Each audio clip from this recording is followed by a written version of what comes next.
Hi everyone, I'm Josh. And I'm Jim, and this is the Dapper Meeple. This show is about our love of gaming, the games we play, and the gaming community around this passion. So pull up a chair, put on your Dapper Meeple hat, and join us at the table. Hey kids, remember, this is an adult podcast and may contain adult language. Also, Dapper Meeple hat not required. Alright kids, it's time to spit on our hands and raise the black flag. That's right, for our Dirty 30 episode, we're going to talk about Kobald Press's newest initiative, which they have released the first playtest packet for, Project Black Flag. But first, Acquisitions Incorporated goes to the small screen, Ravensburger is making waves with their Disney lineup, and our friends over at BA Games are about to drop their second game on Kickstarter, and we'll get a front row seat. All that, along with our crowdfunding roundup, on this Pearl edition of the Dapper Meeple.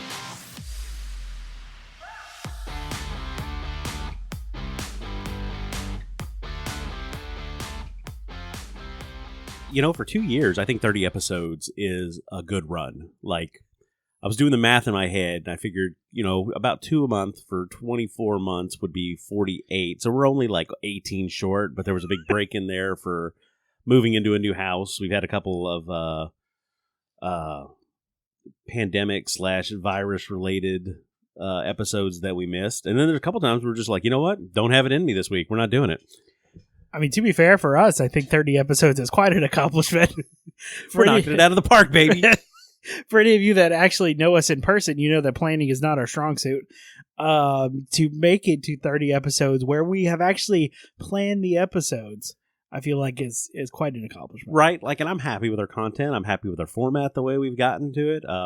The people that do listen, hey, all you 50 of you out there, like we get compliments on it. Like, they like the way that we break things down, which I will tell you, when we first put this together, the format of our show was inspired by shows that I listened to on NPR, right? We put some bumper music in between there. We break it into different sections. So, we're talking about something, and then we'll break, and then we'll go into another topic or something. So that's kind of always been the way that we were set up. But yeah, man, I'm happy with 30 getting there. I was listening to another podcast. They said they're just hitting their stride, and they're on like 80 something. So I feel like so you're saying we got time, right? Right? Yeah. Time is on my side. Yeah. No, I think it's really cool.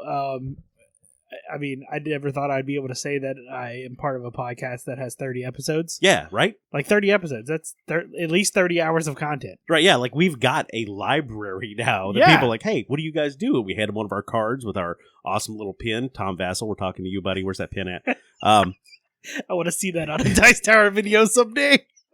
And they can take a look at it and like, wow, these guys have put together some stuff. So, yeah, man. I mean, I think we got enough out there so people know who we are.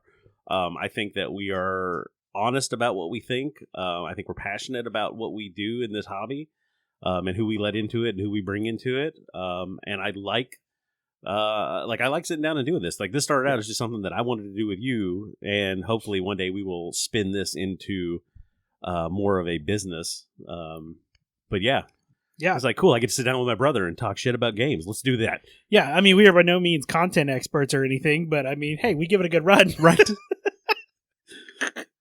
Like we were talking the other night, like, in my real life, there are times where I say some ridiculous shit. I'm pretty sure that I should probably be diagnosed with something where you say things before you think. I don't know if that's a thing, but I'm like, hey, man, we've made 30 episodes, and I haven't said anything that's gotten us like a legal letter yet, so we're doing great. Thanks, all you 50 people out there who have not, sent any cease and desist letters. Right? Looking at you, Tom Vassell. Just saying, the core audience is strong, baby. But yeah, no, I can't believe, like I said, I would have never pictured we would have got here. The people we've gotten to meet has been fantastic. Even just more than the ones we've met in passing. Right. But right. I mean, just the people we've got to have on the show, like, just finding out that this community is full of so many awesome people, and then getting to actually talk to them. And I mean, we'll get into it here in a second, but the guys from BA Games reaching back out to us about their new game that's coming out, wanting wanting to come and talk to us again on our show. Right, Like, right. Return guests? We definitely thought we'd never have that. Yeah. Like, we figure one and done at best. They are, they're located out in Lincoln, Nebraska. We've had such a good time talking to them and getting to know them, and then we got to hang out with them at PAX. Yep. Hopefully we're going to get to hang out with them at Gen Con. Yeah. And, such a good group. It's three brothers, which I love. It is hilarious every time we talk, because Ed's kind of been our kind of go-to. He was the one that came and sat down in the studio with us. And then his older brother, Sam, is kind of like, I don't want to say the brains of the operation. So Ed's always kind of been our point of contact, and he was the one that was actually in the area and found our card, and that's how we met them. And when we talk to him, we're always like, hey, let's schedule something to do together. And he's like, yeah, let me check with Sam, and we'll pin down a date. And then there's always a follow-up. I'm like, oh, yeah, and Dave. Yeah, the forgotten brother. I mean, to be fair, we talked to Dave before we talked to Sam, though. Right. So, right. I mean, in our book, he might be at least, I don't know, maybe same level.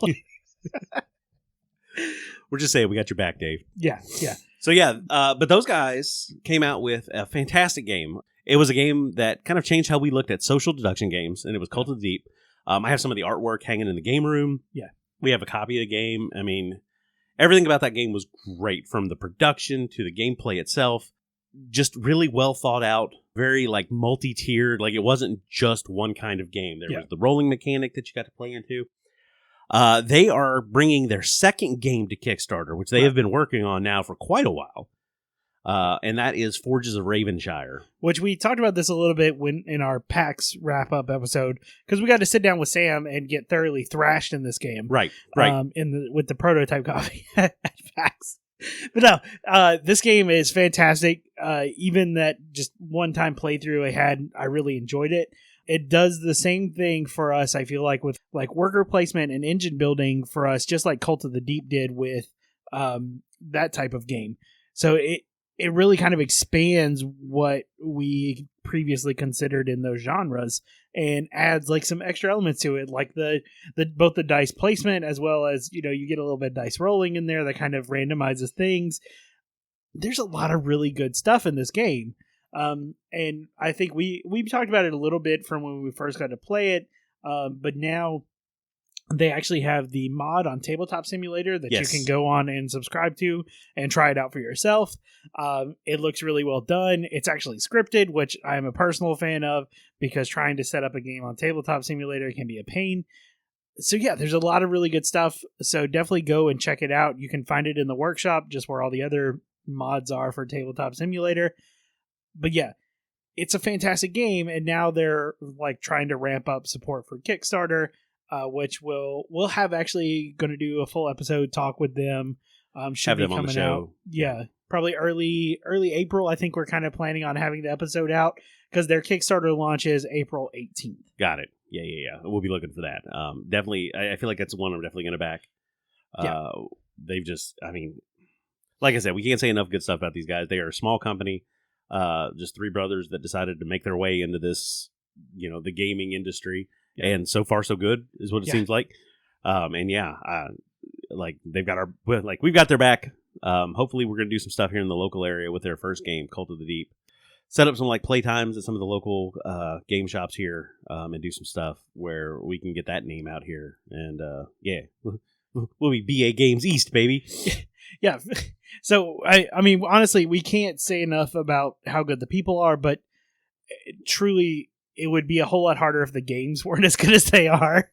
I mean, that's what it comes down to. Not only are they good people, but they are making fantastic games. Right. And to me, that means a lot, because like us, who are also kind of small time, like they can get all the support, that they can get. Yeah. But they have a fantastic product to stand behind. Right. So. Right. They're definitely, They're definitely putting their best foot forward with everything that they've done. Like we said, the Cult of the Deep it's a good game to play. It's well played. The manufacturing is great. I love the cards. Yeah. Like they got the textured back of the tarot cards everything about it was impressive. Yeah. So, I mean, and you can tell they really care about the quality of their games too. I know while we were at PAX, I don't know if I should talk. I guess it's fine. They actually were talking with the Level Up Dice people about some ideas for Forges of Ravenshire. Yeah. I mean, just to just to be making those network connections, Yeah. one, but also to be looking at a company that makes such high quality products. Obviously, they're gonna cost money, but the products you're gonna get are really good. Like that just kind of shows where their heart is when it comes to development for their games. Yeah. Yep. And I think that says a big deal about who they are as people and the pride that they take in their stuff. Yeah, absolutely, absolutely. That whole you got to spend money to make money stuff. Yeah, Yeah. Because we've had games come across our desk that were Not as good. Yeah, that's great. Yeah, but that's perfect. Yeah, Yeah. And it was noted like it's a fun game to play, but I mean, there's something about breaking open a box of a well designed, well manufactured game, and the pieces feel good. Yes. So because I feel like for a lot of people, board games are not just the enjoyment you get out of playing a game, but like the tactile feel. I know that's one thing we talked about actually. Yeah. Why you're not a fan of Tabletop Simulator is because you enjoy the tactile feel of having those components in front of you and things like that. Yeah, it just does not stir the same emotions in me. I think Tabletop Simulator is a great way to like get a game out early. Yeah, and I mean it can be fun to play if you log on and stuff, but for me it just doesn't. It's almost frustrating sometimes. Yeah.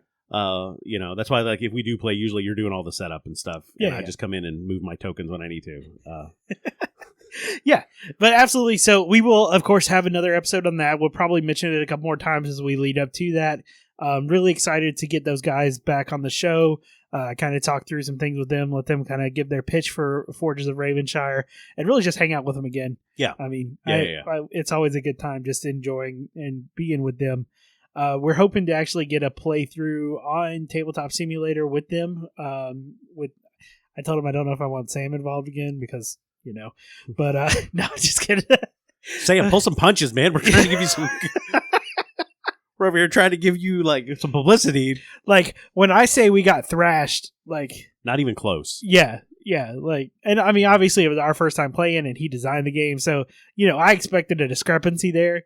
But like, I consider myself pretty decent at games. Like, I can pick up like stuff pretty quickly and kind of roll.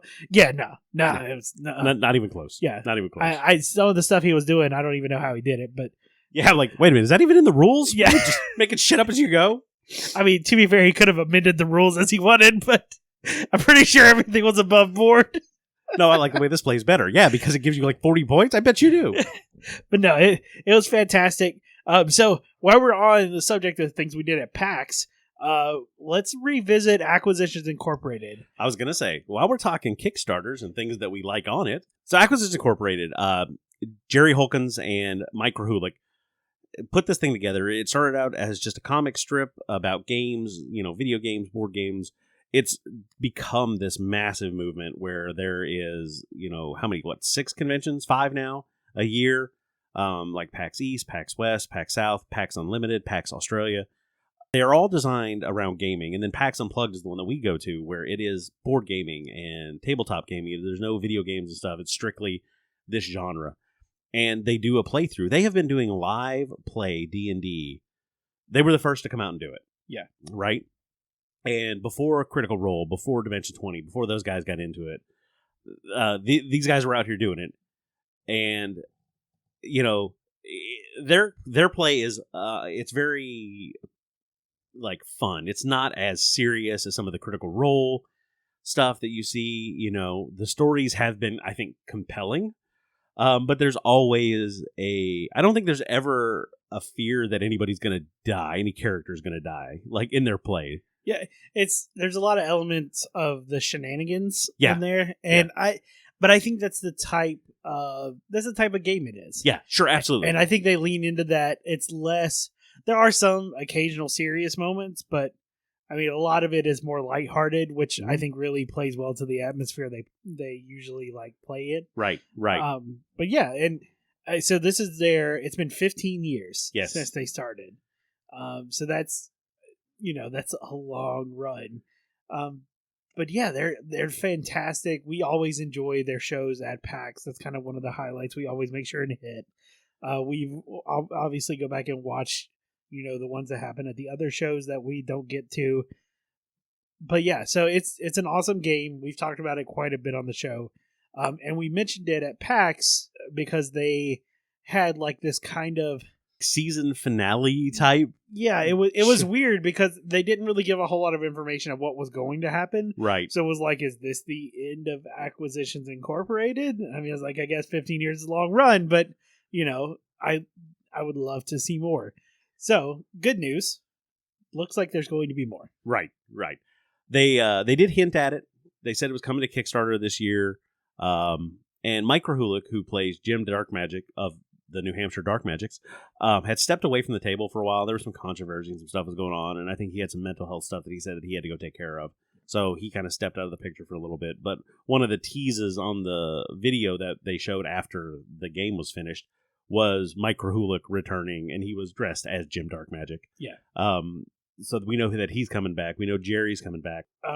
Right now, the information that they have released, that we know of, it looks like Jeremy Crawford is still going to be DMing, but they're also bringing back Chris Perkins as well to do some of the DMing duties, which I'm excited. I love Jeremy Crawford, but I did enjoy Chris Perkins' style of DMing. Yes. So it'll be nice to have both of them like take parts in this as well. Right. Some of the other people that are going to be returning, Jasmine Bueller. Yep. Will be coming back, and Anna Prosser, who I absolutely love as a player. She's always so fun. Hopefully, we're going to get to see Xavier Woods come back. I hope so. He was always such a blast to watch up there. Yeah. But they're going to do it on Kickstarter, and it's going to be less about like live play with an audience, is what it seemed like, and more like what I picture, like Critical Role, like friends sitting around the table where they got the cameras. Makes it easier to watch, makes it easier to kind of take in the story. But I guess right now they're planning a 10-episode arc. Right. Probably about 2 hours apiece for each episode. And it looks like that's going to be the actual final determination of how far and how long they go is going to be determined by what they make on Kickstarter. Yeah, and they also talked about some of the special guests and stuff that they want to bring in are going to be like stretch goals and stuff for the Kickstarter. So that's kind of cool to see what exactly that entails and who all they get to come and, join the stage or the table, I guess, at this point. But yeah, so I think that's pretty exciting to see. I'm glad that it's not going away. I'm glad it's just kind of maybe changing a little bit. Yeah. I would love for them still to do live plays at the shows, but if they don't, it's not the end of the world. Right. More than anything, I think just having this kind of media around is important. Yeah, absolutely. They were some of the first to do it, and I think it's important for them to continue to keep this train going. They were very concerned with the whole OGL situation from Wizards of the Coast, the open gaming license. I know Jerry had come out and said that they were looking at completely stepping away from D&D 5th edition for their future endeavors, whatever they may be. Because for him, it was like, are people coming to watch this because of D&D, or are they coming to watch this because of Acquisitions Incorporated? And figuring out where your audience falls on that line can't be easy. No, because their show has been ingrained so tightly with Wizards for so long. I mean, I really feel like they're kind of in the same place as Critical Role is when it came to the whole open gaming license thing. I mean, they literally had the lead rules designer as the DM. I was going to say. It's kind of hard to separate yourself. And I mean, one of the things I always enjoyed about it was most of the time, whether through whatever shenanigans, where they were playing had elements of the newest campaign that just came out. Right, yeah, or something that was on its way out from so there was always Wizards. That kind of like, background information from Wizards that they had access to in their game that it was cool to watch like people actually play with. Right. So I always enjoyed that part, but I mean, that means that you are tightly ingrained with the company that you're getting the information from, obviously. Right. But at the same time, like, it was a tough spot to be in, and it looks like hopefully we've kind of weathered that and are out the other side, at least for now. Right. Let's be clear. Hasbro is still horrible people. Yeah. And like a lot of people got burned in 4th edition, and once this happened, they're done, or they said they're done. But we'll kind of see how that whole thing washes out with this next iteration of D&D being what it is. But definitely, I feel like you got to keep an eye on Wizards and like, all right, we're watching you guys, because when you're left to your own devices, you just try to screw us over. Yeah. We talked about this when the Spelljammer stuff came out. We were just like, Wizards do better. Like, because there were a few things in there that were definitely questionable. And they've had kind of a history of having issues like that. Right. This really was a completely different animal. Yeah, this was them being greedy corporate overlords and trying to squeeze the community for every little dime. Which, again, I fully believe that came from an executive boardroom. Yeah. Somewhere, rather than it obviously was not the faces that we see and interact with. That's not who made those decisions. That's what it feels like. Yeah. And I think it's important to keep that not only in mind, but, I don't feel like we should be crucifying people like, Jeremy Crawford and Chris Perkins for those kind of decisions, because at the end of the day, they were not the ones making those. I guarantee it. Right. But on that news, like, hopefully they've kind of rolled back on that a little bit. We'll probably talk more about that here as we go through the episode. But that's kind of hopefully past for now. Right. And we'll talk about some of the new stuff that they have said that they're doing, which is actually really good. And then we'll talk about a couple other things coming up. The other thing we want to mention in the opening is there's been something that has come up on my radar that we don't have a lot of information, unfortunately, about it, but I still want to talk about what we do know. So any of you that know me know that I'm a fan of Disney things. My wife even more so than me. And there has come out a new game, or it will be coming out in late August, early September, give or take, that is Disney themed. And I'm talking about Lorcana. So if you haven't heard of this is going to be the new trading card game that is all based around Disney characters, Disney themed artwork, all that sort of stuff, that is being actually put out by Ravensburger. Which was an interesting choice. I mean, when I think Ravensburger, I really, for me, I know that, aren't they doing the Villainous line as well? Yeah, so I think that's probably one of the reasons why they are the main publisher behind this, because of their relationship with Disney. So Ravensburger obviously has done the Villainous line, which we have the traditional Villainous, there's Star Wars Villainous now, there's Marvel Villainous, there's a couple different boxes of the Marvel Villainous stuff.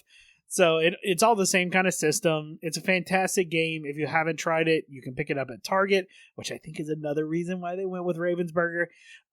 But they've also done some cool games, like the Jungle Cruise game. They've done Space Mountain. Yeah. So some other kind of like Disney-esque property games. So I really think it's that relationship that kind of locked them into place with this. Yeah. But if you haven't picked up a Ravensburger game in the past 3 years, their production quality is fantastic. It really is. Yeah. And for me, most of their games feel like they're like lightweight games. They're not real super heavy. Right. They're not real crunchy.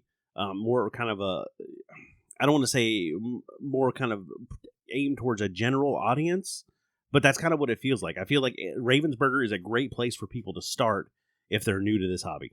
Yeah. So one really cool thing that I like about Ravensburger is a lot of their stuff is now what we would call like mass market. It's big box store games. Right. Which I think is a great movement in the hobby. And some people kind of look down on it, like weird gatekeeper-y style. But I mean, honestly, the ability to go pick up like really good games now at your local Target opens up this hobby to a lot more people. Absolutely. Right. I mean, that's a whole episode we could talk about there. But the point is, Ravensburger is making some really good stuff. Even if you look at the Villainous lines, one of my favorite parts of those is the little player sculpts that they make. So it's kind of like abstract art, little player pieces of whatever villain you're playing as. Right. And they're just really cool. They're really good concepts. The special edition pieces that you can get when they like first launch at Target, there's always some special edition boxes. Yep, yeah. Like they're like either different molds, or not really different molds, but different plastics and stuff. Like those are really cool. Like all in all, it's a fantastic like produced game. So getting into what is Lorcana. So right now, all we know is that Lorcana is a trading card game, right? So that puts it on the same level of Magic the Gathering, Yu-Gi-Oh, Pokemon, name any of the other hundreds of trading card games that you want. So it's going to be a similar system where you will have a deck of cards that you can build, probably according to certain deck rules. Right. There will be booster packs that you can buy. They're going to be pre-made because they have released some of the products that they have coming out. There are pre-made decks you can get. Looks like there's like a 2-player starter pack as well that you can pick up. The best part right now that we've seen is the Disney art that they're using and the characters. That's the little bit that you do get off of the website right now. Yeah. So there's only been like 14 cards announced for this, but I mean, it's everything from like Maleficent as a dragon to there's Hades sitting on the throne of Olympus, which I think is hilarious. There is like the magic mirror. You even have brave little Tailor Mickey, which most people have no idea who that was, but that was when they did that little short with Mickey as the brave little tailor, and that art is in there. It's a card. Right. So one of the things that I loved about Magic the Gathering, even coming in when I did, was it had such a rich history. There was so many different cards, depending on what, type of Magic you wanted to play. Like, there were so many sets you could pull from. There was so much really cool lore and history and things like that, just all put into this game. And now you're talking about taking one of arguably the largest IPs when it comes to animation and things like that, and you're putting it into a card game. Yeah. And I feel like the potential there is huge because Disney, being the massive conglomerate they are, no matter what you think about that, has access to... Oh my God. Yeah. Disney's got its hands in everything. Yeah. And I mean, so right now, obviously, we've only seen more traditional Disney characters and stories and art. Robin Hood, like the Fox Robin Hood. Yeah. The original and from the animation. But this opens the door. What stops them from moving this into a Star Wars game? What stops this from moving this into a Marvel game? And making it all compatible. Right. To me, that is what is most exciting about this. Now, I will be completely clear with you. Nobody knows how this plays. Yeah, nobody knows anything. Yeah. All we know is it's a trading card game.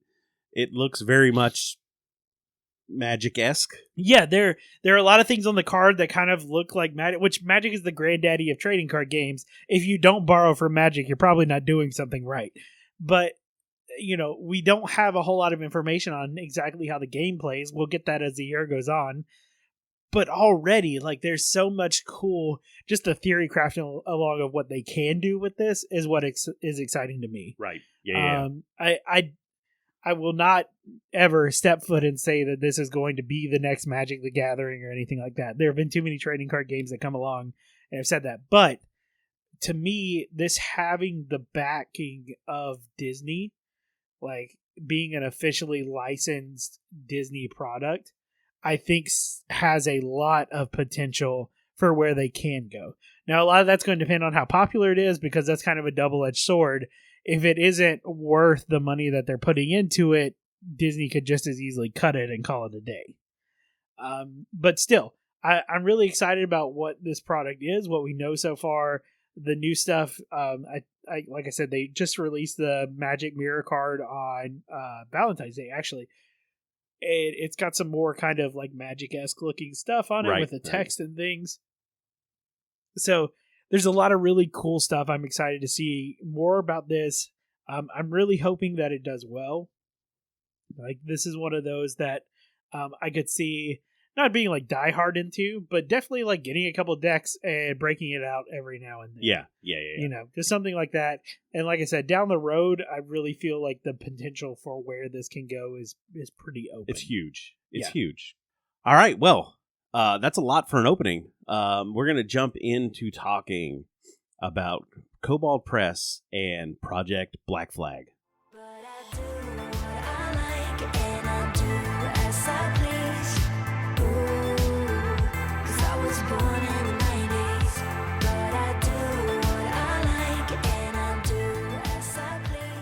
After the whole OGL debacle with Wizards of the Coast, the community rallied, stood behind the idea that an open gaming community is a more healthy gaming community, and really pushed back and forced Wizards to roll back a lot of what they were intending to do.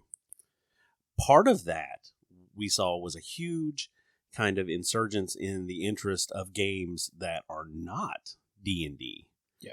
And a lot of companies really, I think, capitalized on this. I know Paizo was selling out of books and stuff for Pathfinder 2.0. People were exploring the massive number of options there are out there that most of them didn't realize.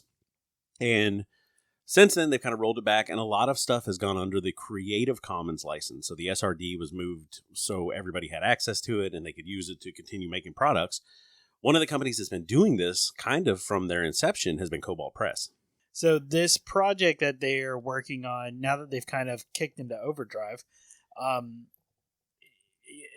they say it's been something they've been working on for years, but with the whole OGL kind of fumble by Wizards, it was something that they realized they really wanted to put into place and get rolling. Right. So the project that we're referring to is Project Black Flag. Which, first off, I love the name. I think Kobald Press is kind of, pushing in with this idea that they're going to be like the pirate 5e. You guys tried to limit us, and now we're coming back with a vengeance. Spit in your hands and raise the black. Yeah. Got it. So I like that kind of tone that they're putting to it. But this is their project where they say that they're creating a game that is based off of the 5.1 SRD. Right. And basically what they're doing is they're taking 5e and they're going, how would we have done 5e? Right. Yeah. And part of that right now is they're going to start, I think there's 5. Let me look at the bottom here. We're on the webpage. So there's 6 different or 5 different play tests that they're going to put out where people can get their hands on it and try it. And from what I'm reading so far, everything so far I like. Just kind of the way they're approaching it to what they're actually doing. The first one starts off with character building, right? Right. So the first playtest module is live right now as of time of recording, and you'll actually be able to submit feedback on it until February 27th. So at 11:59 p.m. So if it's something you want to take a look at and kind of roll through and play with it a little bit or do what you want to do, you can still submit feedback to them until then. Now, that being said, we both have kind of taken a look at it. It feels very much 5e. It is. Yeah. It very much is. And in the website, they talk about it as so why are we building this? And they're like, well, first of all, you need to understand that 5th edition is going away. At some point, probably sooner rather than later, because Wizards is going to make the jump to something else.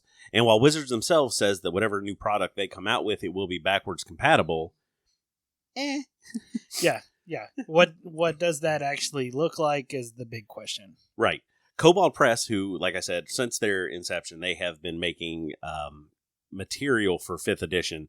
They have monster manuals with all kinds of new monsters, new spells, new classes.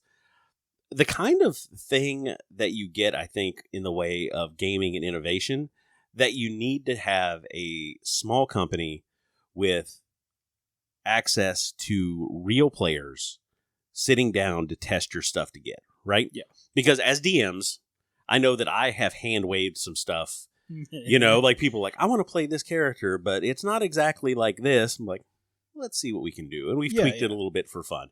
And there's some stuff in here that they do that I always like. One of the things that always annoyed me about 5th edition is when it comes to, since we're talking character building, how you get your stats. I like rolling for stats. Right.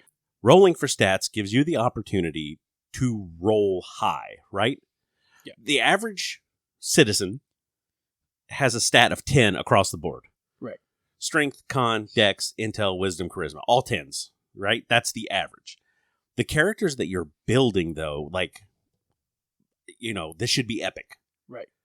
They should be really good at the thing they're really good at. Yeah. So it's why I like rolling. It gives you that opportunity. There's a lot of randomness to it. There's a couple other ways to do it. The point buy system is probably my number 2, and then my least favorite is standard array, where you have 6 numbers to put in, and then you add your bonuses, and you make your character. But I feel like that makes a just above average character. Yeah. Right?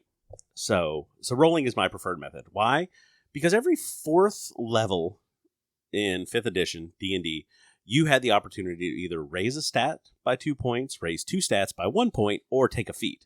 And feats let you really start getting into like the crunchiness. This is one thing that I do like about Pathfinder, because there's a lot of feats, right?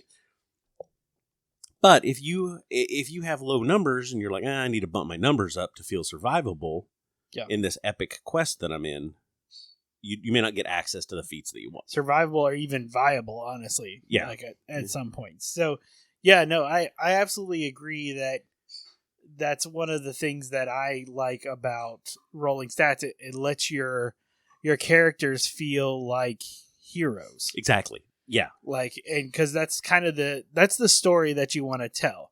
Like, nobody really cares about the average adventurer who just did average things. Right? Like, yeah, you fought back some lizardmen that, in the town or something. Or, yeah, you chased off a thing from the town and you're the local folk hero. Sure.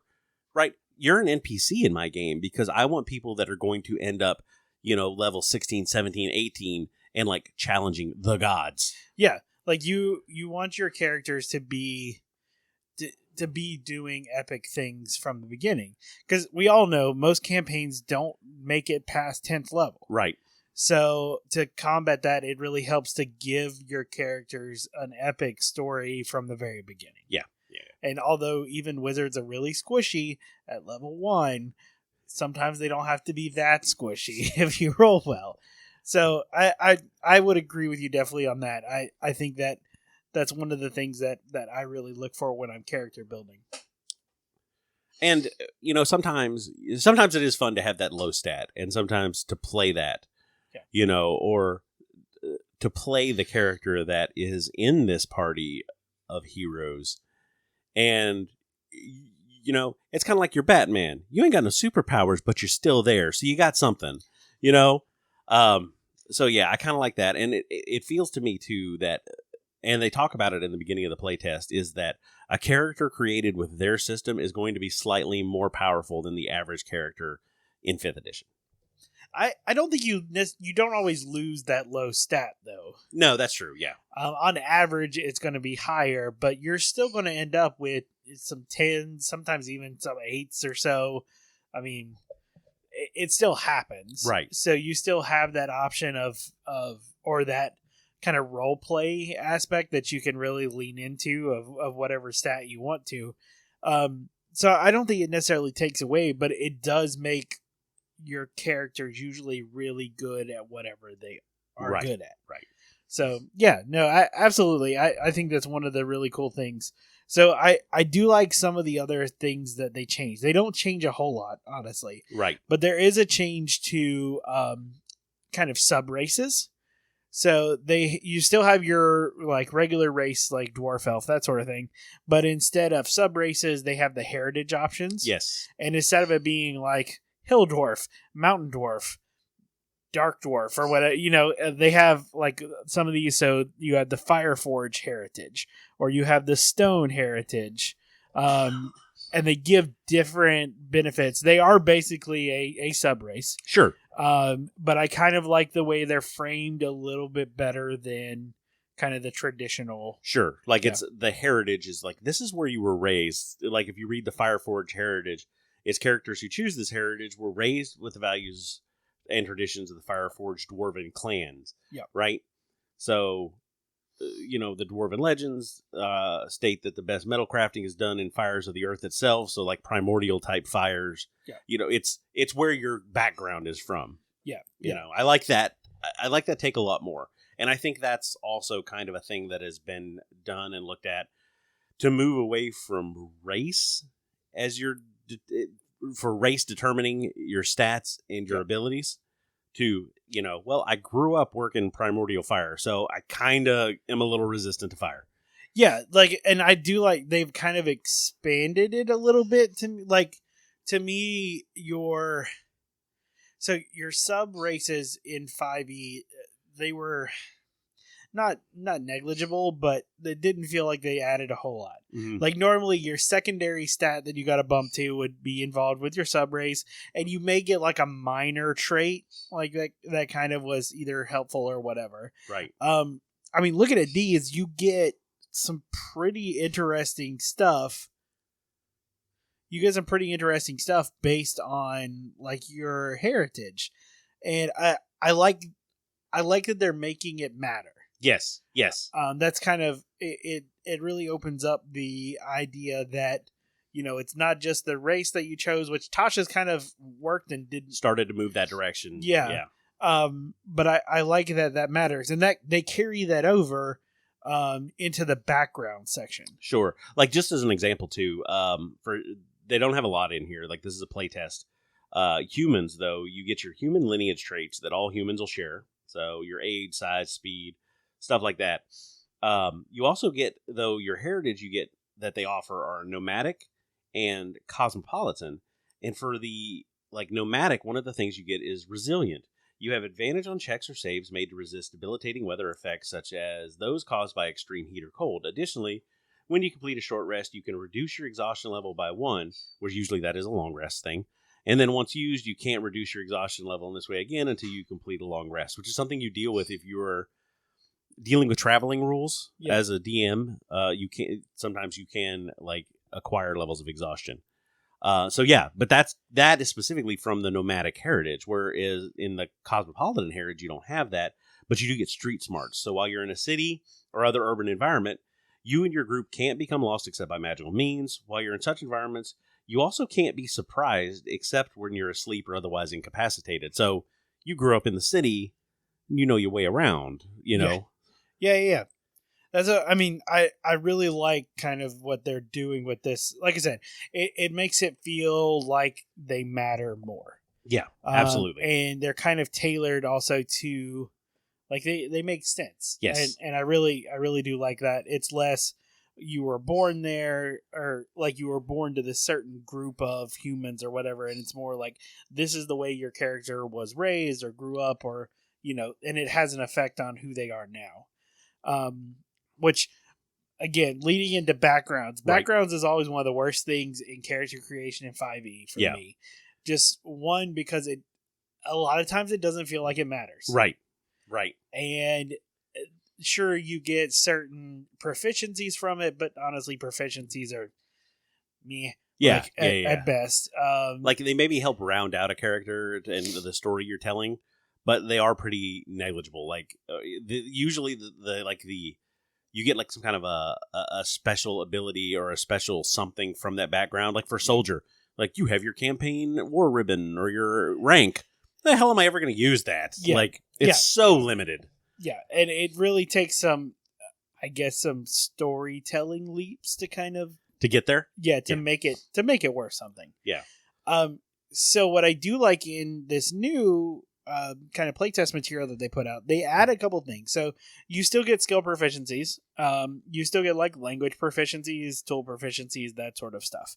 You get your different equipment that comes with your thing. So that's all straight from 5e. Right. But now you also get a talent with each background. Yes. And the talents in this are basically their equivalent of feats. And they divide them up. There's magic talents, there's martial talents, and then there's technical talents. Yep. And each one of the backgrounds will tell you. All right. So, for instance, the soldier background, it says, as a soldier, you have received special training or honed natural capabilities that have kept you safe during your service. Choose a talent from the following list to represent this experience: armor training, combat casting, or combat conditioning. All right. So it's not choose a talent from this list of 20 talents. These 3 talents would apply specifically to the background that you chose. I like that. Because one, it limits the amount of choices you have, so it's not overwhelming to try and figure out what you want to do. Makes it easier for newer players that don't have a grasp of how things might interact. But the talents themselves actually go with the backgrounds. Yeah, it makes sense. Yeah, I do I was reading through some of them. The armor training talent is you've learned how to use armor, so you gain proficiency with light armor. If you already had proficiency with light armor, then you gain proficiency in medium armor and shields. If you've already have proficiency in medium armor, you gain proficiency in heavy armor. So it basically, and you could take this one multiple times, it says, but it steps you up whatever you are. Where in 5e, there are 3 different feats Right. that allow you to get those. So that's a nice little condensation. I like that. There's some other stuff too. Like a lot of this stuff feels familiar. Right. Like these feel like familiar feats. Yes. They don't all exist in 5e, but they feel on that same kind of level. And I like that, used to most popular class was like variant human, so you could get that feat at level 1. Oh yeah, yeah.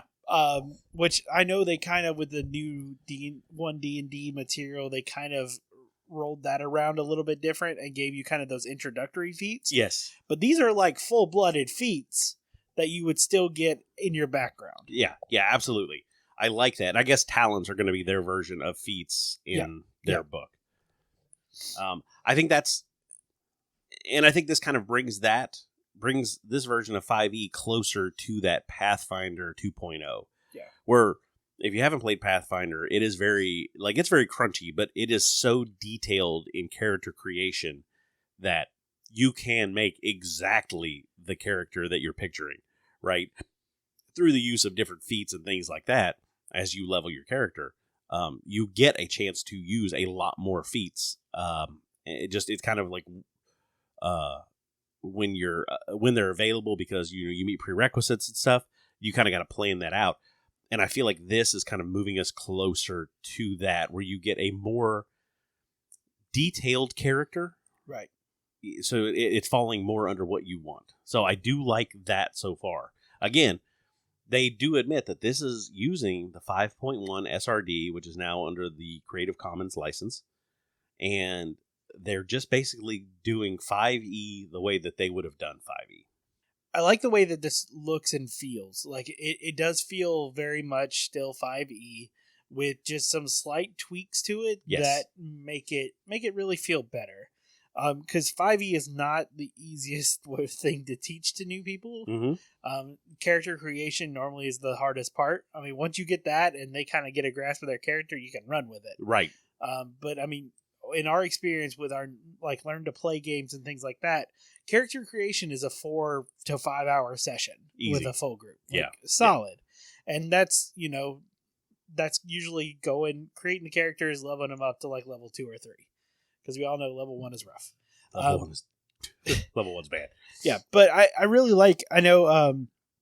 so looking at some of the feats, like I said, a lot of them feel like 5e feats. They really do. But there's a couple of them, like the one is combat casting, which is a feat that you can get as a soldier background. It's basically allows you to do the same things that the is it battle casting? War Mage. Yeah. It basically allows you to do the same things that the War Mage feat does, but at level 1. I mean, you get, except for it's even a little bit more powerful. So you automatically succeed on con saves you make to maintain your concentration on a spell if the DC is lower than your spellcasting DC. See, I like that. Yeah. Yeah. That's nice. That's very, very good. That ties in and makes your spell DC matter more than just for offensive spells. Mm-hmm. So it's the same thing. It allows you to use a cantrip as an opportunity attack. Yep. And then of course you can use a shield or weapon as a spell focus. So that's really good. That's a fantastic way if you want to build a fighting mage. Yeah. Right. That's what you need. And before you would have to do some shenanigans in order to be able to have that from early levels. Now we're talking about at level 1, you can have this character. Which makes a lot of sense because in most of the settings, there are spellcasters in the military. Yeah. Right. And if that's your background, they're going to teach you but if you put your shield away to cast a spell, somebody shoots you with an arrow. From somebody with an actual military background, there are practical things that you get taught that had you not gone through this, you'd been like, oh, I never thought of that way, and it probably would have got me killed. Yeah. But you get those, and you're still a spellcaster. Yeah. It makes perfect sense. Yeah, I think that's That's fantastic. Those are the kind of small tweaks that make something like this better than the standard 5e. Right. Because now so I built a character one time. I wanted a cleric. I wanted it to have a battle axe and a shield. So I had to make this character, and for the first 4 levels, because I had to pick a dwarf because I needed the proficiency with the battle axe. Right. But for the first 4 levels, I couldn't use a shield or couldn't use my axe. Like, I had to have a free hand for casting. So my first 4 levels, I was just like straight up like random ass cleric. But like, it wasn't until level 4 when I could take my feat that I was able to like come online as like this battle cleric. Yeah. Like, and that's, again, it just opens up these character possibilities. Like, I really feel like it's important, especially if you're playing with new players, to give them that feeling of like their characters are heroic and they're doing like cool things from the very beginning. Right. Because especially with new players who have never played D&D before, those are the things that draw them in. Those are the things that lock them in to wanting to play. Right. Getting the chance for your character to feel epic. Yeah. Even at low levels. Yeah, even if you're just like killing a goblin, like they don't know like that's like the easiest thing that's in the monster manual or anything, unless it sneak attacks you. Then you're dead. Unless they're those crazy ones from that first the first encounter in Fendelver. Yeah. But it gives them the opportunity to have this character that they have come up with in their mind and actually see it in action. Yeah. And I think that's fantastic. Obviously, there's not a ton of these talents available. I think there's like about 8 or 9 of them. So there's going to be more that are coming out because we only have 2 backgrounds right now. So there's going to be more of those. But I really like kind of putting that with it because it starts to add like more to the backgrounds. And if I'm not mistaken, so looking at the talents, it's gonna fall the same way kind of how it does in 5e, where every time you hit like a multiple of 4 of level, you get either an ability score increase or you can choose another talent. Right. And it says here that the talents are going to be locked to your background still. Okay. So if you want to take a talent, it's still going to be one within your background.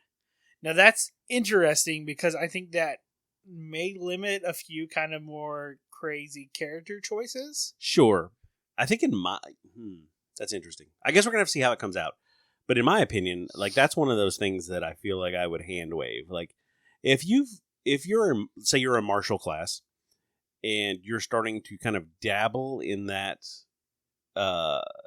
magical side, like I think I would let you take the feat. Like yeah, but I want to be able to do this, and it's a magic feat. All right, well, even though you have a soldier background, I think I'm going to go ahead and give that to you because your experience since then has been this. So you should be able to take that. But that's a hand wave, right? Yeah. It says here they can choose a talent from the list. I'm sorry, I misread that. They can choose a talent from their list their class has access to. Okay. So the talents are going to be class tied as well. Okay. I think that works though. Yeah. Because then if you multi-class, then you're talking about being able to have access to more. So yeah, I like that a lot better than backgrounds. That was my fault. I misread that. But so I think that actually works. Yeah, it does. It does. Because that's, your class is your job. So that's a lot of the experience that you're going to have. So, and from what I'm seeing here, I kind of feel like I trust how they're going to shake that out. Yeah. So far, I'm really excited with kind of what they have going on. It feels, like I said, it feels familiar, but better. Yeah. So I'm excited to see more kind of what they put out. This is obviously just the first playtest materials that they've put out on it. So there's going to be those other packets coming out. If you are a fan of RPGs and really want to have a hand in the way this one's being developed, get on the website, download the playtest packets as they come out, and give your feedback to them. Yeah, so here's what we're going to give just a quick overview of the schedule. Right now, February 13th, they released playtest packet number 1, which is the character building one that we've been talking about. March, they're going to release number 2, which is spells, wizards, and fighters. In April, they're releasing the Monster Vault preview, which I guess that's going to be packet number 3. In May, they're actually going to start their Kickstarter for their 2 core books. There's going to be like a player's handbook and like a GM guide. And then in June, we're looking at playtest packet number 4, Clerics and Rogues. And then August at Gen Con will be live community playtesting. So we're going to sign up for that. Yeah, that would be fun. So that's what you've got to look forward to. Like we said, these are some of the people that believe that an open gaming community is a healthy gaming community, which means we should jump on this and give them our feedback. Because here's your one chance, for all those, especially for all those people that like to complain. Here's your chance. Fix it before it comes out.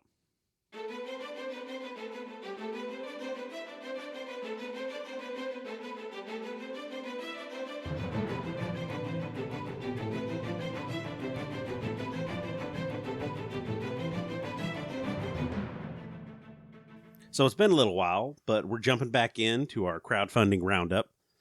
A couple of great projects that we pulled. Some of them are nearing the end of their run, but they're just so damn cool that we had to put them in here. Yeah, we do have an honorable mention as well. We always like to mention the Wormwood projects just because we can never afford Wormwood projects.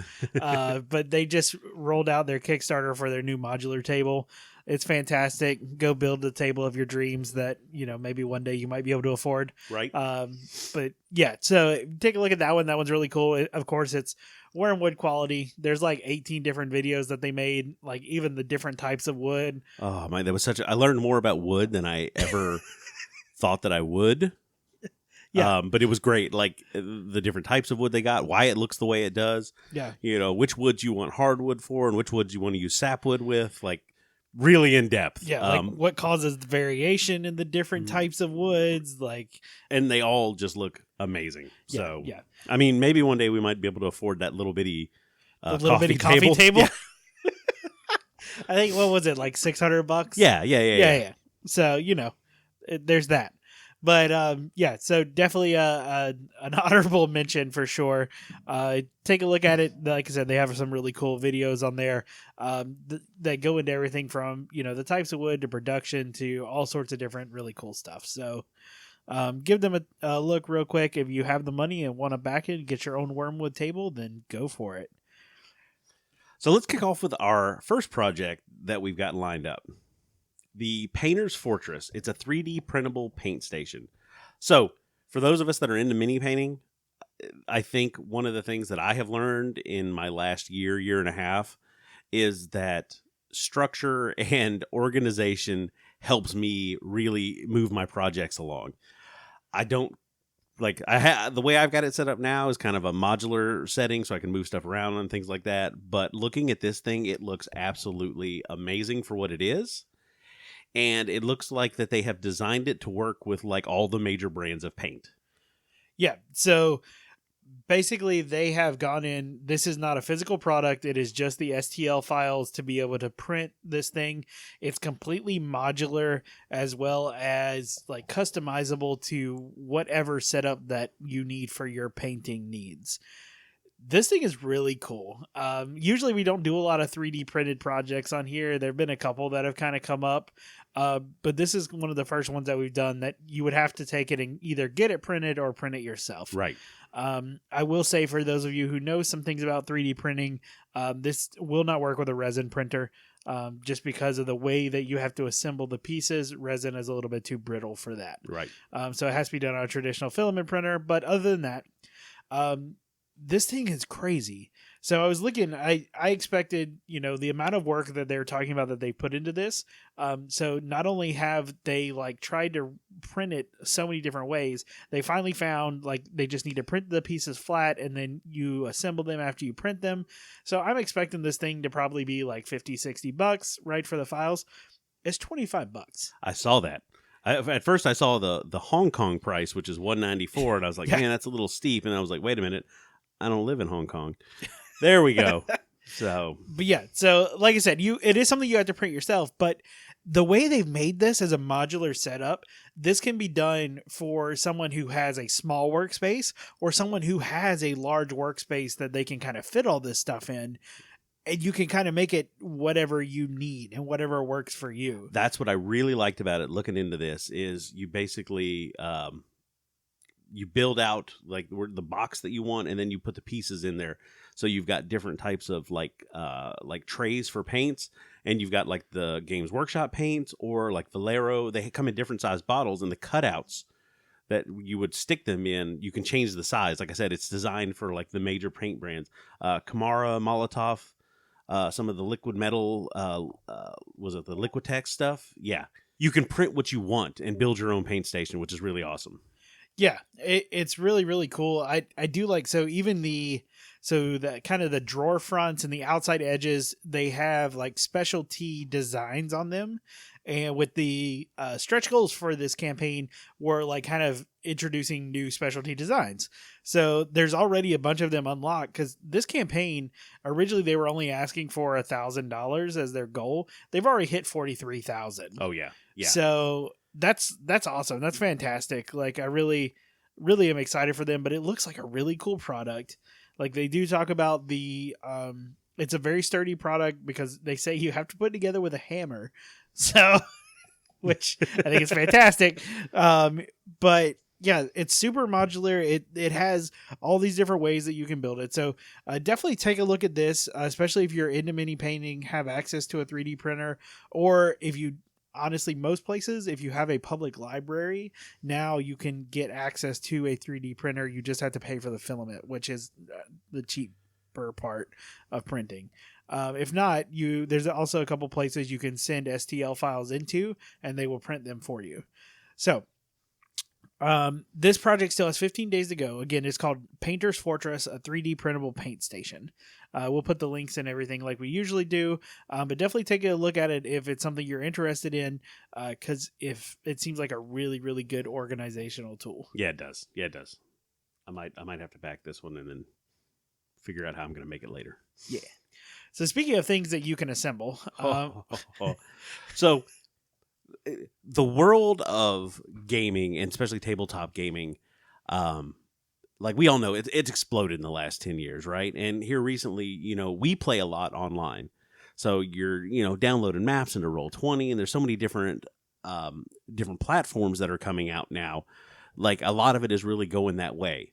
Yeah. But for those that have the opportunity and the ability to play a traditional come sit around the table game, like, everybody knows about the company Dwarven Forge. Yep. And they have a new Kickstarter running that, I mean, I need more money in my life just so I can buy Dwarven Forge. That's what I'm seeing. Yeah, this new Kickstarter that they have launched, it is called Cities Untold Lowtown. There's a bunch of different stuff with it that they're kind of adding and messing with, including this biscuit peg system that allows you to, like, basically build the models higher than you ever could before, like the different buildings. And it allows you to take full floors of buildings and move them off of other floors. Which is, it's a problem. Like, I've used Dwarven Forge before, some of the older stuff. Yeah. And I have built multi-level structures. And what I ended up having to do was build a structure and then build a second structure for the next floor. Yeah. And it's not as ideal as I would like. This is so much better. I love this so much more. Yeah. And of course, the artistic quality of this stuff is amazing. Now, of course, you can get it painted or unpainted. You save some money if you go unpainted. Sure. But I mean, these things have everything from like integrated fog, LED lights, like magnets, like the whole 9 yards. This stuff is fantastic. And my favorite thing apparently is hitting things with a hammer. This is how they test it. Yes. Yeah. The Dwarvenite is the material. Their proprietary plastic, I guess, that they use. Yeah. And I will tell you from my experience, they're pretty tough. So getting to see them actually banging it with a hammer and it's holding up, I'm like, yeah, I was convinced. So there's a ton of different pieces and modular buildings and things like that, and they have a couple like little quick videos on the Kickstarter page that show them, like, they have one building that they take completely apart and make two completely different looking buildings, and it just kind of shows the modular nature of the whole sets. But let's get into pricing, because yeah, unfortunately this is where you really have to be committed to be able to back this. It's really cool, but obviously that kind of quality comes with a price tag. So there's your traditional pledge $1, you get the pledge manager access. And if you go even $10, you can do like a build your own type pledge where you can get just certain component sets or whatever you want from there. You still get stretch goals and things like that. So that's pretty cool. But yeah, so we get into the first kind of actual tier of product. And it starts at $158. So what you get with that is what they call the starter set. It's a City Builder Basics wood starter set. So it has a few different pieces. It's not near the like really flashy and quality stuff that you see kind of on the pictures. It's very much kind of like these are your basic pieces to make a room with 4 walls, maybe some in the middle, and that's pretty much it. You can get it unpainted, which is, I think, like about $58 cheaper, give or take. So you can get it unpainted, but that's where we're at. You can jump up to $259 for the Mega Starter Set, which includes a little bit extra than the original one. It's got some specialty doors and things like that in there that really add just a little bit of extra flair to it. But you're still looking at some pretty basic stuff. So now we get into the good stuff. The landmark pledge levels, which start at $590. You choose from different landmarks that they have. So they have like the City Barracks, the Thieves Guild, the Wizard's Townhouse, the Wharf Warehouse, the Speakeasy Murder Bar, like these different landmarks that you choose. And it's a fully fledged building, all the accessories, all of the things like that for you. You get all the pieces to make that. Now, like they showed in their earlier videos, you could split these pieces apart and make your own thing, but they will give you all the pieces to make whatever these landmarks are, which is really cool, but it's a little pricey. But for $590, you can get any of those landmarks. If you want 2 of them, it's $1,130. But again, all the pieces can be disassembled and they can be put back together. They've added some other really cool stuff like sky bridges and things like that you can connect that were just not possible with the original set. So there's some really cool stuff in here. But then we get into the big daddy, the district pledges. So the districts are they have a couple different versions. Like there's Ambush Alley, which has, it looks like, oh my God, like there's a dozen buildings on this thing. The downtown dockside, which looks like an entire, basically like a dock, at a town somewhere. The Warfield Village, again, it's like, 8, 9, 10 actual buildings with all the accessories and stuff. So yeah, these are big. And the first pledge for them, for one, in the painted version is $2,390. You get any painted district bundle, any of the milestone stretch goals, any of the treasure chest stretch goals, and the Lowtown tote bag. So, which is nice because I've seen what Dwarven Forge looks like unassembled. It's a lot. So yeah, you need a tote bag. Yeah. I will say you can get them unpainted starting at $1,500. Yeah, I was gonna say, unpainted does save you about $800. But they're gorgeous as they are painted. And if you're not a painter like me, or if you don't want to paint that many things, or if you would like to buy them and spend $400 to have somebody paint them, I might know a guy. What are we doing? Shopping out services so that we can afford our own Dwarven Forge? Hey, to quote Omen Drawn, always be branding. Just send an email to the dapperpeople@gmail.com. There's also one of the really cool ones I like. It was an unlocked stretch goal. It's called Into the Pit. I mean, if that's not the yawning portal. That's exactly what I was saying. I was like, yeah.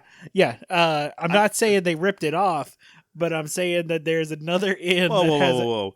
The yawning portal may not have been the first inn to have a dungeon that you went straight down a pit into. I'm just saying. That's not a unique idea. Hey, Dwarven Forge, if you're looking to sponsor a podcast. Yeah. Well, I'm not going to argue with that. a really well-known inn is somewhere in the Forgotten Realms. Also kind of looks like this. But yeah, no, it's really cool. I like a lot of the things that they did. And like looking at the picture of it, they have like all the tables. They have like a little fireplace. They have little lanterns that have LEDs working in them. Yes, that part is amazing. I like the building it is one thing, and being able to have like your vision of what you want for your players on the table, but then having all those little accessories, like the actual have lights and stuff. Yeah, that's what people think now that after seeing Critical Role, because here's your access to it. Yeah, do you want a Critical Role like game? Well, we can't do shit for your improv, but It'll you look can get nice. you some really nice terrain. But yeah, no, this is a fantastic. It's again on the pricey side. If you have money to put into your hobbies like this, that's fantastic. This is a great product if that is what you're looking for. I'm really excited to kind of see like them put out like huge Kickstarters like this. It shows that they're continually developing not only like the brand, but also like their products. They're adding these new features and things like that just make them better. Right. They're learning from the community. Yeah. And that's really, really cool to see. So this Kickstarter, as of time of recording, has 7 days left. It's already over 2,200,000. So it's definitely funding. So if you want in on that, like I said, you can do everything from the create your own, where you can kind of pick and choose the pieces you want, all the way up to, buying some of the districts. I think the max pledge or one of the highest pledges is like $6,800. Yeah. Yeah. And that's, you get 3 different districts. 3 of the with districts. That one. So, but yeah, really cool stuff. So let's hop on to the next Kickstarter that we want to talk about. So this one is an actual board game. It is. I'm in a Facebook group that is a board game. Well, we're in like a board game hype kind of closed group, and this one showed up in our group as well when it began. And it's just, at first I was kind of like, I need to see what this is. But looking into it, this is an incredibly in-depth campaign, like, board game. Like there's like 30 something hours of play in this box. Yeah. So the game we're talking about is Stone Saga. If you do watch any kind of board game videos or anything like that, there have been a few people talking about this. I know very specifically Man vs. Meeple, one of the guys on there did a couple videos on it. But yeah, so this game is a cooperative campaign style survival crafting game is the way that they kind of pitch it. It's set in a world where your choices matter and they change the way the world like is. Yeah. The base premise of it is you are part of a civilization that has made its way into this valley that is finally open due to like the ice caps melting. So it is a whole new area you need to explore. You need to gather resources. There's some really crazy mechanics in here. The crafting mechanics are fantastic. Mm-hmm. There's a really fun fishing like deck and mechanic that seems to be the thing that everyone talks about. There's a cooking mechanic in this. Yeah, with one of the expansions, it adds the cooking elements.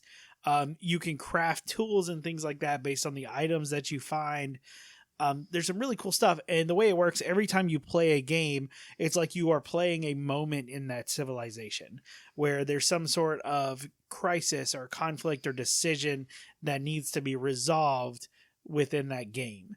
And then the next time you play, it'll be a different moment in that civilization's history. The characters that you played as the first time are now, instead of being young, they're now old, and the old characters from the last game have now like passed on. It's really cool. I like just that whole idea that your individual character does not matter. What matters is like how your decisions and legacy kind of affect the whole thing. It looks really cool. The pieces look fantastic. The artwork on it is really fun. It looks like there's some really cool stuff. Like the player boards are like multi-leveled, so there's like crevices to hold like your items and stuff like that in the player boards. Yeah, this one looks really cool. There is a couple expansions they already have announced for it that you can actually pledge. There's some like token trays. They have it shows a picture of the inbox like storage kind of container that looks really clean, especially because it has 200 plus double-sided tokens. Yeah. So there's a lot of stuff kind of going on in this, but so far it looks really, really cool. Gameplay seems pretty straightforward. It has a very heavy element of storytelling. And I think that's kind of one of the things that is kind of drawing me into it. Yes. Because we do love storytelling. That's kind of the big reason why we play RPGs. So to have this element in a board game as well is something that we also look for. So there's some really cool stuff with this. Some really cool systems that I don't think I've seen other games do. Mm-hmm. That I think really, really are exciting. So this game will even play solo, or of course it's cooperative. Right. So you can play up to that. I think it's 1 to 4 players, and with the expansion, you get one extra player count, so 5 players. So they've already hit a bunch of their stretch goals too. So there's a lot of cool extras already unlocked. So let's talk about pricing here. So you can get the core box for about $98, which is the core box and all the stretch goals. Yep. So that's going to be just your standard, the standard game, which I know the couple expansions they've announced unlock some pretty cool extra stuff. Yeah. So if you want the expansions added onto that, it'll be $197. So about double the price, but you do get 2, looks like big box expansions. Yeah, I was going to say it's 3 good sized boxes. Yeah. So it does add a lot to the campaigns as well. Yeah. So with the expansions, you get a couple different things. So, the one expansion adds, of course, a 5th player. It adds the cooking element. It also adds another mantle, which is kind of like character powers, because there are variable character powers depending on which mantle you choose. So it also adds another behemoth, which is like the giant creature that's moved into the valley with you, which the way the game talks, it is not like something you have to go attack and kill. Like it's kind of, you choose the way you live around this creature, which I think is an interesting idea. Yeah. I definitely... They have the mod on Tabletop Simulator. I want to give it a shot and just kind of see and play a little bit. But yeah, so there is a couple of things that come with that, but that's the main one of the first expansion. The other expansion adds 6 new animal companions. I know there's 1 in the base game, but this adds a whole lot more for options and things like that.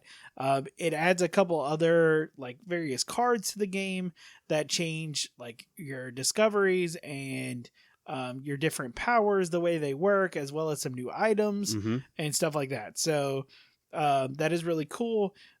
There's just a lot of game. There really is. Yeah. And what I like about it, like you said, there's an incredible storytelling aspect to this.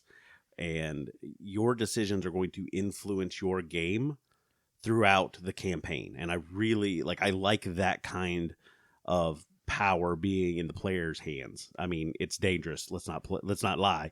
But yeah, I like the fact that the decisions you make are going to have an effect and will have a long-term effect on your game that you're playing. Like I said, like they're talking about 30 plus hours of gameplay within the core box and the expansions. That's a lot of game. Yeah. It's definitely seems like a very in-depth kind of campaign based. I like, one of my issues with campaign games is that if you have like this character, like you have to play that same character over and over and over. Yeah. One of the things they mentioned, because of the way that it is structured, where your individual character doesn't matter as much as the whole. Right. You can change like mantles in between games. So if you want to try out a new player power, or if you have a person who is come to game night and you want them to try this game out with you, it's a drop-in, drop-out system. I like that. As far as every single game. Yeah. Because, again, the individual doesn't matter as much as the whole. So that part's really cool. I do like that element. That does make it easier, because we all know how hard it is to get the same group of people together on a consistent basis to play the same game. The BBEG at every tabletop is just the schedule. Yeah. It's just the schedule. So that does make it a whole lot easier for that.